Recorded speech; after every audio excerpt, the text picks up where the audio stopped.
In the face of pushing the limits of computational capability using new algorithmic approaches that are difficult to validate, and the pressure to manage increasingly more complex software in terms of integration and validation, it's essential to remember that no matter the perceived pressure to get to market quickly, the true winner has to be safe.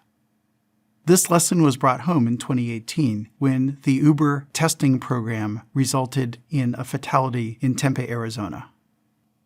The press attributed this to terrible software design decisions. For example, the National Transportation Safety Board said the system did not include considering that some people might not cross at designated intersections. A more general finding by NTSB was that Uber lacked a robust safety culture. Uber responded by putting significant resources into defining and improving a robust safety culture.